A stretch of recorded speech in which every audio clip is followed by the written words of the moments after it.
No kui te mõtlete, et kuhu kadus meie Eesti televisiooni Aktuaalse kaamera diktor, siis mina leidsin ta üles, tema on hakanud viikingiks. Tere, mida sa siin teed? Tere. No tegelikult ma ei ole viiking, ma olen saatuse jumalanna Norna. Siin mina olen, sest ma olen näitlejanna. Endine Vene teatri näitlejanna, nüüd aga Südalinna teatri näitlejanna. Selles etenduses sina otsustad inimeste saatuse üle?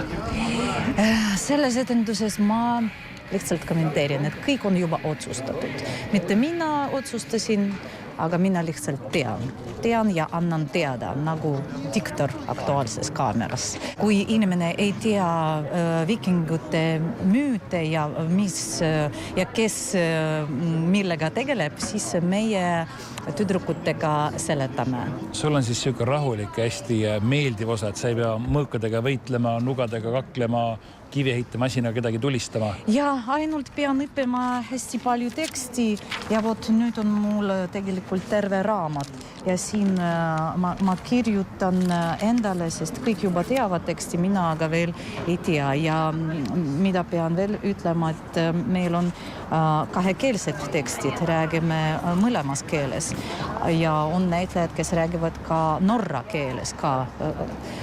Õnneks ei ole mina.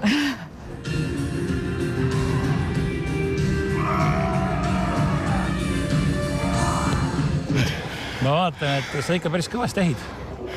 No vaata, treening ja kogu aeg treening, selles mõttes, et midagi tuleks välja.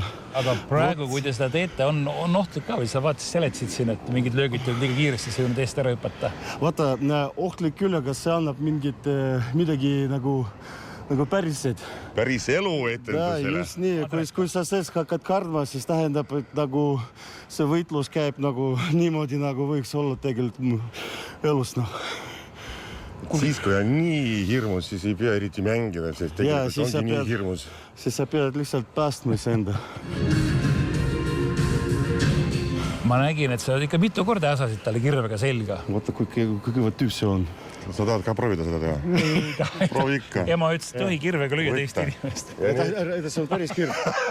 Ära hakka. Davai. Vot selline nagu see. Saa nüüd pihta vastu. Ahah, näeb nagu päris ehtne välja. Ära näita. See on saladus. Paverhu. Keegi surmaga saab või? Mina saan küll. Ühe korra või mitu korda? Mitu korda. Seltub sellest, kui palju sa maksad. Kui suur väljakutse see on teie jaoks need võitlusseenid siin, möllata, hüpata ja teada õigel ajal õiget liigutust teha? Väga suur. Tegelikult suur küll, vaata. Oleme küll harjunud ikka Tšehhovi tekstiga töötada, aga nüüd ikka... Olen harjunud nutma lava peale, aga nüüd peame kaklema. See on päris suure joone lavastus. Kas see on selline kõige suurema võitlusega lavastus üldse? Ну, из того, что я делал, да, у меня первый раз такие большие бои. Дима Кордос, актер театра нашего, он занимается боями, занимался постановкой этих боев. Мы с ним все проговаривали и хотели, чтобы это как-то оптимизировать под наш спектакль, потому что мы больше стараемся говорить именно про поэтическую составляющую, то есть и динамичные такие экшен, где сражается там главный герой с берсеркером, там и молот огромный, и все скачут, а есть какие-то бои, которые, наоборот, более поэтичные, а есть какой-то кусок боя с ножом, который вообще, с него любовь начинается. Давайте так, вы наносите сейчас удар в щит. Ага, сюда? Да. Окей. Я вам. Защищайтесь. Вы удар снизу сюда. Сюда? Пояс. Подойдет? Ja see oli väga hea. Natuke oli hirmus. Sina õpetasid kõik kirvevõitlused. Kus kohas sa õppisid või kuidas sa need välja mõtlesid? Есть отдельный раздел, который изучается в актерских университетах. Раздел сценического движения, как сценическое фехтование. Там на нем учат техники, как сделать сценический бой, чтобы можно было красиво, ярко драться и при этом не убивать друг друга. Kas sa ainult etenduse jaoks või sa ise vabas tavaelus lõhud ka puid ja loobid kirveid? Дрова рублю, но драться нет, не дерусь. Я преподаю, когда есть необходимость, работа, тогда я это преподаю в рамках обучения. Mis on sinu jaoks kõige suurem väljakutse siin? No muidugi see tants. No miks? Esiteks, mul on hästi palju asju, millest ma pean mõtlema. See seelik, see kostüüm. Mul on vist esimest korda niimoodi, et ma pean arvestama kostüümiga. Siis mingid akrobaatilised elemendid, mis võivad minna hästi ja mis võivad minna mitte hästi. Pavistad ka või? Ei. Täitsa rahulik? Ma olen rahulik, jah. А почему викинги? Ой, я не знаю, меня давно эта тема как-то будоражит. И я помню, мы просто здесь еще сюда с семьей приезжали, гуляли.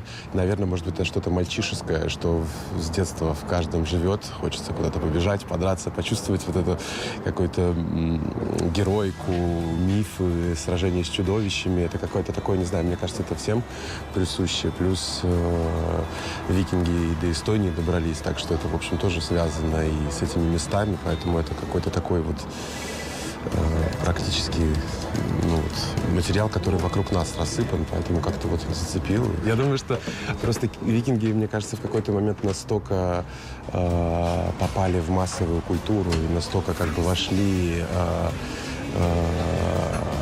в обиход, неважно, на каком языке ты говоришь, и неважно, в принципе, наверное, в какой части планеты ты находишься. Так или иначе, все про них знают, и у всех есть какое-то представление о том, какие они. И как-то всех нас постоянно манит это волшебные эти люди, которые куда-то путешествовали, писали стихи, красиво умирали и пытались завоевать весь мир. Ma vaatan, siin on multifunktsionaalsed näitlejad. Hetk tagasi sa olid laval ja nüüd oled sa kuidagi kokaks ümber kehastunud. See ei ole nüüd etenduse osa, eks ole? See ei ole etenduse osa.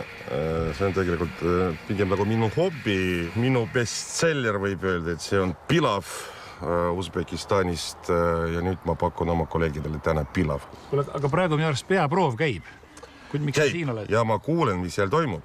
Ja kui tuleb õige hetk, ma jooksen sinna, teen oma asju. Ja siis jooksen tagasi ja valmistan toitu. No kui seda meest minu kõrval vaadata, siis pole mingit kahtlust, et tegemist on sulaselge näitlejaga, sest ta on ennast juba valmis pannud lavastuse jaoks.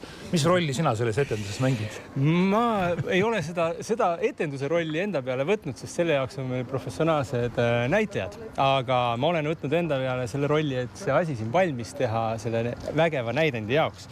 Sest 3 nädalat tagasi oli siin meetri jagu muda, mis me kaevasime kõik siit välja meeter pinnast ja 100 ruudu ideaalsest kivipinnasest tuli lõpuks 350 ruutu kivipinnast, mis oli vaja siia paigaldada. Et multsi saime panna, sest näitajad hakkavad ju kukkuma, kivi peal ei ole hea kukkuda, et mults pehmendab natukene. Aga see riietus, mis sinul on, kas see on nüüd täna meie pärast selga pandud või sa igapäevaselt käid viikingite külas niimoodi ringi?